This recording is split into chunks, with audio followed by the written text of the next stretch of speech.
Assalomu alaykum aziz ko'ruvchilar. Dunyo Uyg'ur qurultiyi to'g'ri televiziyasi haftalik xabarlar programmasiga xush keldinglar. Men Hidoyat Musajon. Tövəndə sizlərə bu haftadan bu yan yüz bergan Uyg'urlarga munosabatlik ba'zi muhim hodisalarni eslatib o'tmoqchimiz. Tövəndə diqqətinizlər haftalik xabarlar programmamızning tafsilotida bo'lsin. 20 yanvar kuni Fransiya parlamentining Xitoyning Uyg'urlarga yurgizayotgan bostirishini irqiy qirg'inchilik deb jakarlashi dunyoda intayin zo'r qo'lg'uli paydo qilgan. Xitoy doiralari Fransiya parlamentining mutlaq ko'p ovoz bilan ma'qullagan mazkur qaroriga qattiq norozilik bildirgan edi. Navbatda g'arb matbuotlarida bu vaqtdagi talash tortish va analizlar uzluksiz davom qilmoqda. Analizchilar Xitoyning Birleşken Devletler Teşkilatı Bexatarlik Kengeshining 5 doimiy a'zosining biri bo'lgan va dunyoda siyosiy ta'siri intayin kuchli bo'lgan Fransiyaning bu qarorining boshqa g'arb davlatlariga bevosita ta'sir ko'rsatishidan va texmo ko'plagan davlatlarning Uyg'ur irqiy qirg'inchiligini qabul qilib, qarorlar ilishdan qattiq andishiga tushganligini ilgari surishmoqda. Fransiya parlamentining Xitoyning Uyg'urlarga yurgizayotgan bostirishini irqiy qirg'inchilik deb maxsus qaror qabul qilgan 20 yanvar kunini Uyg'ur Fransiya do'stlik kuni deb jakarlagan chet ellardagi Uyg'ur qarindoshlarimiz bir qancha kundan buyon turli ijtimoiy taratqularda o'zlarining Fransiya parlamentiga, Fransiya xalqiga va mazkur qarorning qabul qilinishida muhim rol o'ynagan Yevropa Uyg'ur tadqiqot institutining direktori Dilnur Rayhon xonimga va lager shoirlarimizga bo'lgan cheksiz minnatdorligini ifodalab kelmoqda. Dünya Uyghur qurultiyi va chet ellardagi ko'plagan Uyg'ur tashkilotlari orqa-orqadan bayonotlar e'lon qilib, Fransiya parlamentining mazkur qaroriga bo'lgan tashakkurlarini bildirib kelmoqda. Dünya Uyghur qurultiyining raisi Dolqun Aysa Apandi bu munosabat bilan bugun stansimizga qilgan so'zida Uyg'ur irqiy qirg'inchiligining Fransiya parlamentida qabul qilinishida boshlamchilik va turtkilik rol o'ynagan Yevropa Uyg'ur tadqiqot institutining direktori Dilnur Rayhon xonimga va uning Fransiyadagi yosh sabdoshlariga, shundaqla mazkur qarorning qabul qilinishi uchun zo'r fidokorlik ko'rsatgan lager shoirlarimizdan Qalbinur Sidiq, Umar Bakali, Gulbahor Jililova, Gulbahor Xotivoji qatorliqlarga butun Sharq Turkiston xalqi nomidan alohida rahmat aytadiganligini qayta ta'kidlab o'tish bilan birga, ularning bu tarixiy to'hfasining milliy mustaqillik kurash tariximizning batlariga oltin harflar bilan yoziladiganligini alohida eskartib o'tdi. Fransiya parlamentining yuqorqi tarixiy qarori bilan Uyg'ur irqiy qirg'inchiligini rasmiy qabul qilgan davlatlarning soni 8 ga ko'paydi. Uyg'ur irqiy qirg'inchiligi va insoniyatga qarshi jinoyat qarorining qabul qilinish tarixini varaqlasak, tovandagilar nazarimizga chiliqadi. 2018 yili 8 oyning 10 kunidan 13 kunigacha davom qilgan Birleşken Devletler Teşkilatı irqiy ayrımçılıqqa qarshi turish komitetining 96 navbatlik yig'inida Xitoyning kishilik huquq vaziyati ko'zdan kechirilgan edi. 8 oyning 30 kuni mazkur komitet doklad e'lon qilib, 1 milliondan ortiq Uyg'ur Xitoyning jazo lagerlarida tutib turilayotganligini e'lon qilgandan keyin xalqaro jazo lagerlari masalasi asta-asta to'nilishga boshlagan. 2020 yili 12 oyning 17 kuni Yevropa parlamenti jazo lagerlariga munosabatlik bir qaror ma'qullagan bo'lib, uningda Uyg'ur, Qozoq, Qirg'iz qatorliq oz sonliq millatlar Xitoy hokimiyatining majburiy emgak tuzumi va insoniyatga qarshi jinoyati kabi kishilik huquq tafsandichiliklarining qurboniga aylanmoqda deyilgan. Biroq bu qarorda keskin turda Uyg'ur irqiy qirg'inchiligi va insoniyatga qarshi jinoyat ochiq e'tirof qilinmagan. 2021 yili 1 oyning 19 kuni Amerikaning sobiq tashqi ishlar ministri Mike Pompeo vazifasidan ayrilishdan bir kun ilgari Xitoyning Uyg'urlar ustidan yurgizayotgan zulmlarni irqiy qirg'inchilik va insoniyatga qarshi jinoyat deb jakarlagan. Bu tunji qitim Uyg'ur irqiy qirg'inchiligining xalqaro Amerikadagi bir davlatning hukumati tarafidan rasmiy e'tirof qilinishi bo'lib qolgan. 2021 yili 2 oyning 22 kuniga kelganda Kanada parlamenti Uyg'ur irqiy qirg'inchiligini e'tirof qilib, hukumatning mushundaq bir qaror qabul qilishini talab qilgan. 2021 yili 2 oyning 25 kuni Gollandiya parlamenti Uyg'ur irqiy qirg'inchiligini e'tirof qilgan. Buning bilan Gollandiya parlamenti Yevropa ittifoqiga a'zo davlatlar ichidan tunji qitim Uyg'ur irqiy qirg'inchiligini e'tirof qilgan davlat parlamenti bo'lib qolgan.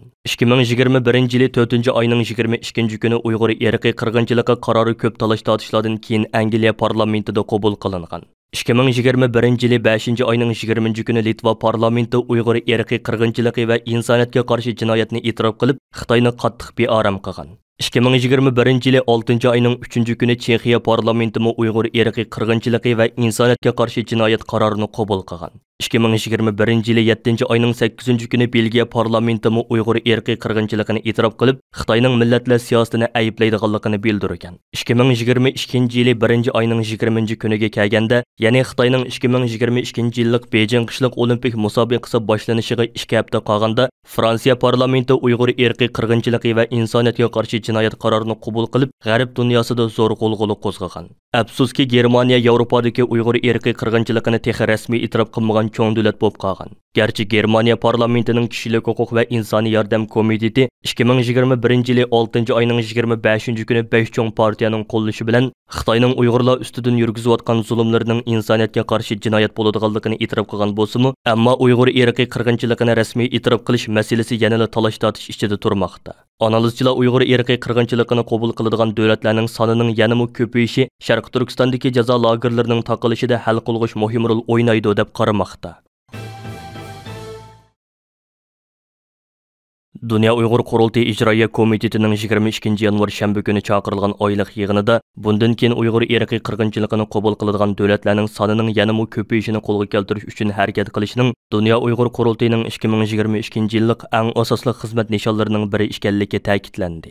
Qurultay İcraiya Komitetining raisi Ömer Qanat Efendimning riyosatchiligida chaqirilgan yig'inda so'z qilgan Qurultay raisi Dolqun Aysa Efendim 2021 yilining Amerika Tashqi ishlar ministrligining Uyg'ur irqiy qirg'inchiligini rasmiy qabul qilishi bilan boshlangan 1 yil bo'lganligini va orqadan 6 davlat parlamentining Uyg'ur irqiy qirg'inchiligini qabul qilishi bilan o'tgan 1 yil ichida Uyg'ur irqiy qirg'inchiligini qabul qilgan davlatlarning sonining 7 ga yetganligini, bu yilning yana Fransiya parlamentining Uyg'ur irqiy qirg'inchiligini qabul qilishi bilan boshlanganligini, mustabid Xitoy hokimiyatining Uyg'urlar ustidan yurgizayotgan irqiy qirg'inchiligini to'sib qilish uchun bundan keyin texmo ko'p davlatlarning Uyg'ur irqiy qirg'inchiligini qabul qilishini qo'lga keltirish orqali Xitoyga qartilgan xalqaro besimni uzluksiz oshirishning to'liq zarurligini ta'kidlab o'tdi.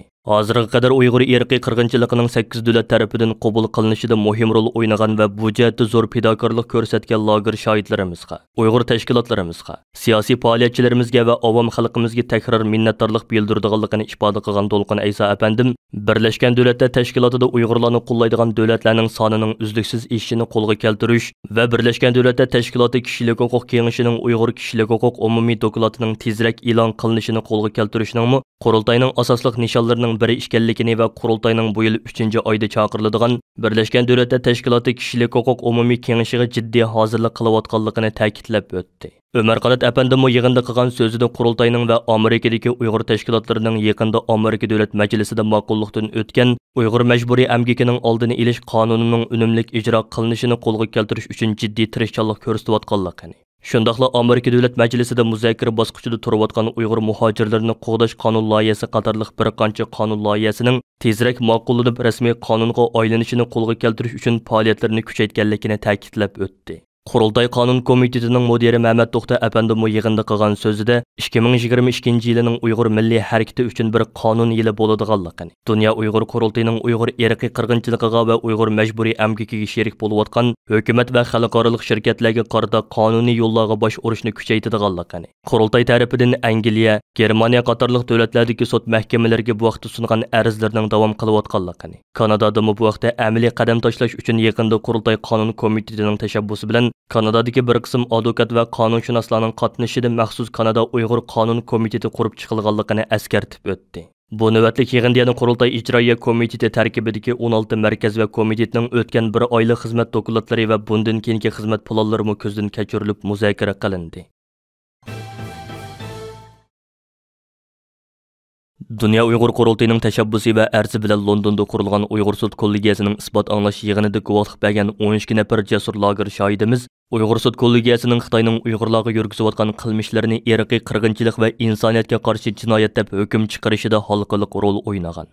Sotning hukmnomasida lager shohidlarining guvohliklari tafsiliy o'rin olgan edi.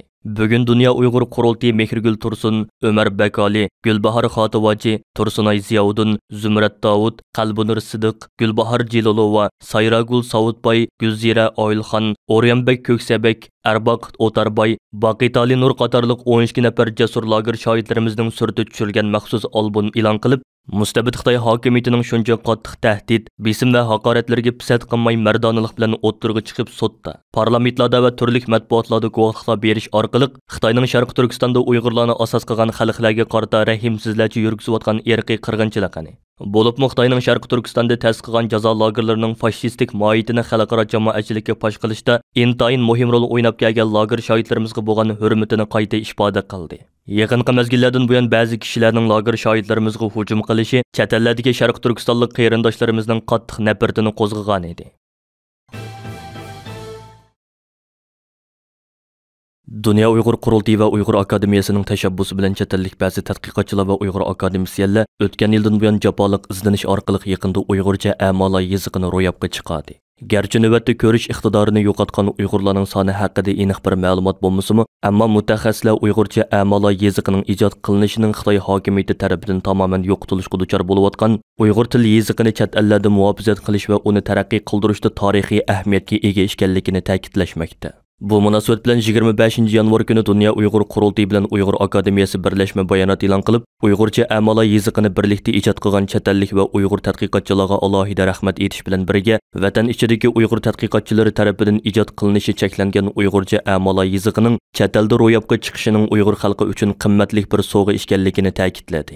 Birlashma bayonotda Dünya Uyghur Qurultayıning raisi Dolqin Aysa apandimning tövandagi so'zlari o'rin olgan. Uyg'urcha amala yezigining ijod qilinishi bizning Uyg'ur tilini qo'g'dashga urinishimizdagi muhim bir tarixiy qadam. Uyg'urcha amala yezigi yana Uyg'ur diasporasidagi ko'rish quvvati to'salg'uga uchragan qarindoshlarimizning to'salg'usiz holda madaniyat meroslarimizga erishishiga va uni keyingi avlodlarga yetkazishiga vasila bo'ladi. Amala yezigining Xitoycha nusxasi 1952 yili barliqqa kelgan bo'lib, 80 yillarning boshlarida vatan ichidagi Uyg'ur tadqiqotchilari amala yezigining Uyg'urcha nusxasini barliqqa keltirish uchun izdinish ilib borgan bo'lsa-mu, ammo Xitoy hokimiyatining to'salg'ulik qilishi bilan Uyg'ur tadqiqotchilari bu nishoniga yetolmagan edi. Xitoy hokimiyati bo'lsa toki hozirga qadar vatan ichidagi ko'rish quvvati ojiz Uyg'urlarni Xitoycha amala yezigini qo'llanishga qistab kelmoqda. Uyg'urcha amala yezigini ijod qilish tadqiqot guruhida aktiv yer olgan Dünya Uyghur Qurultayı tadqiqot markazining sobiq mudiri, Uyg'ur ziyolisi Anvar Ahmad apandi bu munosabat bilan bugun istansimizning maxsus ziyoratini qabul qilib tövendikilarni bayon qildi. Uyg'ur amala yezigini barpo qilishdan iborat, ya'ni vujudga chiqarishdan iborat bu taklifni oldi bilan Harvard universitetiga tadqiqotchimiz o'tgan yilning 5-ida o'tirib qo'ygan. Biz bu taklifdan xabar topgandan keyin Dünya Uyghur Qurultayı Uyg'ur Akademiyasining yetakchiligida maxsus bir guruh qurildi. Chunki bizningki vatanimiz Sharq Turkistonda amala yeziginingki bo'lgan bo'lmaganligi, shundaqla uningki normal ma'rifga o'xshash ijro qilinib qilinmaganligi to'g'risida hech qanday uchurimiz yo'q. Buning uchun oldi bilan bir doklad tayyorlash taqozosi tuyuldi. Biz Xitoy davlati shundaqla vatanimiz Sharq Turkistondagi munosabatlik ma'rif tarmoqlari, munosabatlik organlarningki amala yezigi, meyiblar, ya'ni ojiz kishilarga qaratilgan ma'rif organlariga oid barliq materiallarni to'plash orqali Sharq Turkistondagi amala yezigining barliqqa kelish tarixi, yo'lga qo'yilish jarayoni, shundaqla Uyg'ur amala yezigining maydonga kelishidagi to'sqinliklar, Xitoy hukumatining yurgizayotgan assimilyatsiya siyosati, Uyg'ur tilining jamiyatda iste'moldan qoldirilishi, irqiy qirg'inchilikka doir ahvollarni atrofliq tekshirib, bu to'g'risida uchur to'plab analiz qilgandan keyin Amerika Washington universitetining to'liq kurs o'quvchisi, ya'ni til tadqiqotchisi Haris Mowbray apandimninki ijodiyatida Uyg'ur amala yezigi rasmiy vujudga chiqdi. Ya'ni 2022 yili 1-oyda vujudga chiqdi. Bu xalqimiz uchun, ya'ni ama qarindoshlarimiz uchun bir xo'shalanarli ahvol. Bu amala yezigininki vujudga kelishi Uyg'ur tilininki bir bo'shlig'ini to'ldirib, tilimizningki Xitoy yo'qitimiz, ya'ni Xitoyninki yo'qitish nishoni bo'lgan Uyg'ur millati, shundaqla Uyg'urning tili, madaniyati, urf-odatiga berilgan Uyg'ur tilining yo'qolmaydiganligidan iborat bu qattiq inkosi, shundaqla signal bo'lib hisoblanadi. Xalqim bu tilninki ijod qilinishi xizmatninki birinchi qadami. Bundan keyin bu til ijod bo'lgandan keyin ama qarindoshlarimizga nisbatan normal ma'rif tarbiyasi ko'rish, normal insonlarga o'xshash ma'rif tarbiyasi elish imtiyozlardan bahramand bo'lish fursatlariga ega bo'ladi. Shundaqla bundan keyin qiladigan ishlar jiq, ya'ni Uyg'ur tilininki nadir asarlari hisoblangan Anuyurt, izdinish qatorliq bu bu kitoblarni amalar yozig'ida nashr qildirish, muvofiq fursat sharoit yetilgan vaqtida bu amalar yozig'ini vatanimizdagi ama qarindoshlarimizninki o'rganishi, ma'rifda umumlashtirish uchun sunishga zo'r foydasi bor deb qarash mumkin. 20 yanvar kuni Xitoyning Uyg'urlarga yurgizayotgan bostirishlarni irqiy qirg'inchilik deb e'tirof qilish haqidagi qaror loyihasini mutlaq ustunlik bilan ma'qullagan Fransiya parlamenti Fransiya hukumatining mazkur qarorni qabul qilib Xitoyga qarshi yanada unumli cheklash tadbirlarini yo'lga qo'yishini qo'lga keltirish uchun parlamentda Uyg'urlar masalasi haqida guvohlik berish faoliyatlarini davomlashtirmoqda. Bu munosabat bilan 26 fevral kuni Fransiya parlamentida parlament a'zosi Ferdux Damis xonim va Dunyo Uyg'ur qurultiyi Parij ishxonasining direktori Ashal Amroyeva xonimning o'rinlashtirishi bilan yana bir qitimliq Uyg'urlar haqida guvohlik berish yig'ini o'tkazildi. Mazkur guvohlik anglash yig'iniga Fransiya parlamentining bir qism a'zolari, Gollandiyada turishliq lager shoyida Qalbunur Sidiq xonim, shundaqla Belgiya Uyg'ur jamiyatining raisi Abdulla Imaro apandi qatorliq kishilar qatnashdi. Amerikadagi kommunizm qurbonlari fondi jamiyatining tadqiqotchisi Adrian Zinis apandi, Londondagi Uyg'ur sud kollegiyasining raisi Jeffrey Nice apandi mu yig'inga to'r orqali qatnashib, Uyg'urlar duch kelayotgan irqiy qirg'inchilik haqidagi fikr qarashlarini qayta izohlab o'tdi.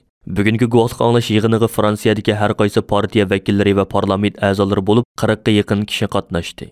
Yig'inda Fransiya parlamentining raisi Yallus Borlagin apandi va parlament a'zosi Ferdux Damis xonim ayrim so'z qilib, Xitoy hokimiyatining Uyg'urlar ustidan rahimsizlikcha yurgizayotgan irqiy qirg'inchilik siyosatini va boshqa jinoiy qilmishlarini qattiq ayiblash bilan birga, Fransiya hukumatining Fransiya parlamenti tarafidan 20 yanvar qabul qilgan Uyg'ur irqiy qirg'inchiligi haqidagi qarorni qabul qilib, Xitoyga qarshi yanada unumli jazo va cheklash tadbirlarini yo'lga qo'yish orqali Xitoyning Uyg'urlar ustidan yurgizayotgan irqiy qirg'inchiligini to'sib qilishga chaqirdi.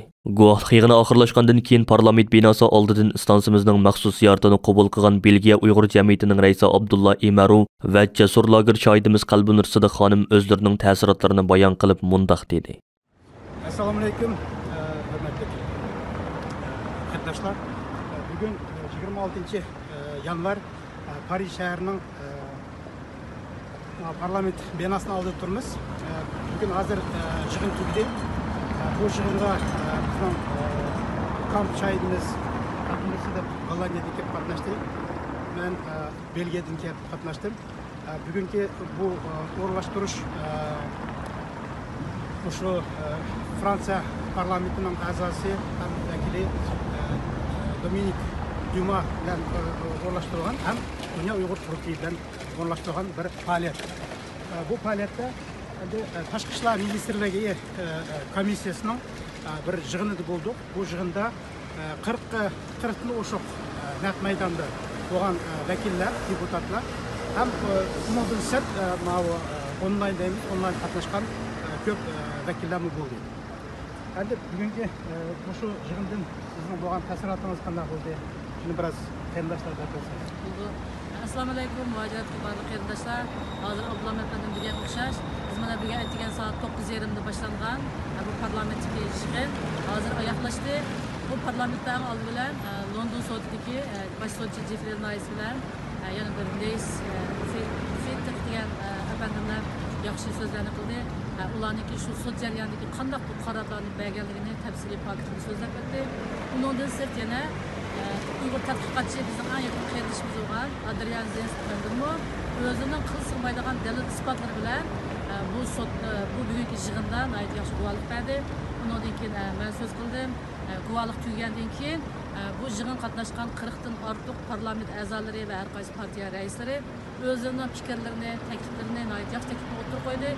Intayin talash tortish, yaxshi maslahatlar bo'ldi. Demak, shunday bir cho'ng hayajon bir maydon ichida Uyg'ur degan so'zni to'xtamay og'zini qo'yganda odam o'zini bosolmaydi ekan. Undan siz yana o'sha taklifdan odamimiz chiqqan Danis xonim degan shunday xush bo'lib aşağı tuncu mağa bergen ta'siri tuncu mağa degan so'zi men sana o'xshash atlas sharpga men sharpini chekdim degandim. Buni biz atlaslay bilsam sen mi kiyibsa deb biz bilan bir yo bir dindosh emas yo millatdosh emas hech qanday bir munosabat yo'q bir qarindishimizniki mana shu bir maydonda o'zining sharpini kep uyg'urlarni qancha qo'llaydiganligini chiqargandim. Undan men ta'sirlandim. Mush munosabatlar mush Fransiyadagi parlamentga Parijdagi berilgan mush parlament a'zo raisligiga chin ko'ngildan rahmat aytaman. bizim nayet yaxşı tekliflerimizni özümüzdeki bu erkek kızıyan karanlık teşe yeterli olmaydıqlarını ularni yani emniyet tedbirlerini kullanıp yana şu Xitoy haqida eğer besim işletishi kerakligini ham qonunlar tuzib berish kerakligini ularga tushuntirib jig'inchilik rahmat amalarga yana bir qo'shimcha deb qo'yay. Endi bugungi hozir Xalbinur xonim degandek bizning bugungi muzokara qilgan temalarimiz bu albatta жаңла bilsizlar 1-20-si 40-yil qabul qilgandan keyin bu yig'in o'tyapti. Ham bu yerda konkret qanday ishlarni qiladi.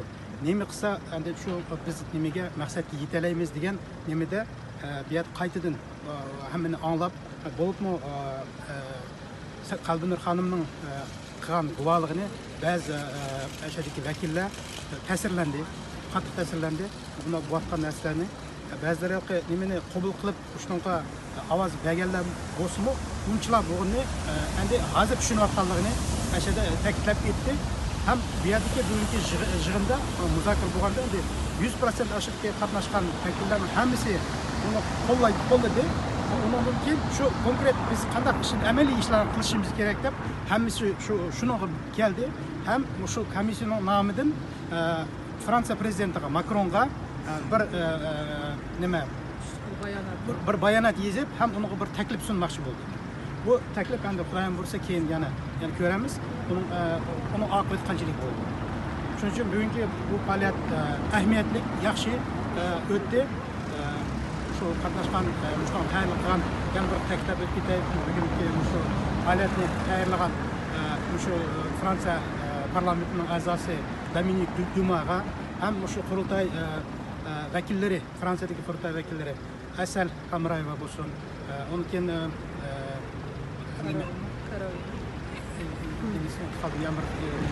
Parijga qatnashgan qizimiz bu yerda şu o'rlashtirishlar yaxshi bo'ldi. İnşallah shu qilgan faoliyatlarimiz milletimizga foyda bo'lsin. Rahmat. Shu kuni Fransiya parlamentida o'tkazilgan guvohlik berish yig'inidan keyin Dunyo Uyg'ur qurultiyi Parij ishxonasining direktori Ashal xonim, lager shohidimiz Qalbinur Sidiq xonim va Belgiya Uyg'ur jamiyatining raisi Abdulla Imarov qatorliqlardan tarkib topgan Uyg'ur hay'ati yana Parij shaharlik hukumatning alohida taklifi bilan shaharlik hukumatda mustabid Xitoy hokimiyatining Uyg'urlar ustidan yurgizayotgan irqiy qirg'inchiligi va Xitoyning Sharq Turkistonda ta'sis qilgan jazo lagerlarining fashistik mohiyati haqida qayta guvohlik berdi. Guvohlik yig'iniga Parij shaharlik hukumatning bosh maslahatchisi Kanavu Garogus xonim va shaharlik hukumatning yuqori darajalik amaldorlaridan bo'lib ko'p sonda kishi qatnashdi. Garogus xonim bo'lsa o'tgan yili 11-oyda Chexiyaning poytaxti Pragda o'tkazilgan 7-navbatlik Dunyo Uyg'ur qurultiyiga alohida taklif bilan berib qatnashgan edi. Parij shaharlik hukumat binosidan yana istansimizning maxsus ziyoratini qabul qilgan Belgiya Uyg'ur jamiyatining raisi Abdulla Imarov va jasur lager shohidimiz Qalbinur Sidiq xonim bu vaqtda ma'lumot berib mundaq dedi. Hurmatli qarindoshlar, mana bugungi bizning Parij faoliyatimiz amalga hozir mana shahar boshlig'ining binosida hozir yig'inni tugatdik. Bu yerda yig'in 3 soatga yaqin davomlashdi. 29 qadam maydonda ham men bilan ekran orqali 4-5 odam yana qatnashdi. Bugungi bu yerda qatnashgan yerdim shu nimani anlatib davomlamoqda bo'ldi bizning şahit, kam şahitimiz Xalbinur Sidiq xonimning nimasini, guvohligini anglab ko'p odamlar ta'sirlandi. Shu endi shahar boshlig'i o'zi kelamadi, biroq muavin rais bo'ldi. Shahar boshlig'ining nimasini tagatdi. Mushnodan ismi turdi. Sizning tasirotlarınız qanday bo'ldi bugungi faoliyatlarda? Men bu yana shu Fransiyada bu cho'ng davlatda shaharlik hukumat binosining ichida yana shu muavin shahar boshlig'lari va qaysi komitlarning mudirlari bilan birlikda shu Uyg'urlarning zulmini ovozini anglatabilganimiz shunchalik hayajonlanib, ularning ta'sirlandi va hammasi to'xtamay bizga tasalli berdi. Uyg'urlar degan yerda biz bor, sizlarning yanlarida biz bor, hamma biz sizlar yaragatib bo'lamiz. Sizlarning ta'sirlanib o'tdi. Hatto bir ishki komitetining a'zolari biz bu ishlardan to'liq xabarsiz ekanmiz. Bugun shu holatni qo'limiz yerim bo'ldi.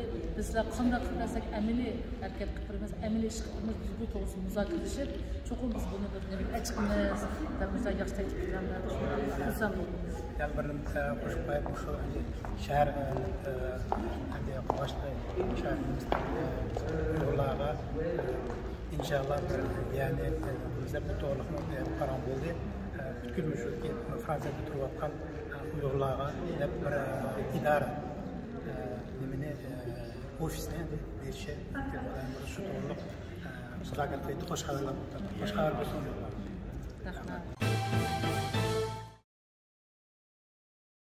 Xitayning eng asosli axborot vositalarining biri hisoblangan Yer shari vaqti gazeti bugun, ya'ni 28 yanvar kuni maxsus maqola e'lon qilib, Markaziy Iroqdagi Yer shari imomlar kengashi tarafidan 2021-yili 30 dekabr kuni e'lon qilingan 2022-yillik Beijing qishliq olimpik yig'inini boykot qilish haqidagi bayonotni butunlay Jongoga qarshi bo'lgunchi tashkilot Dunyo Uyg'ur qurultiyi va uning raisi terrorist To'lqin Aysoning eziqtirishi va qaymoqtirishi bilan o'ttirg'i chiqqan deb chalvo qildi.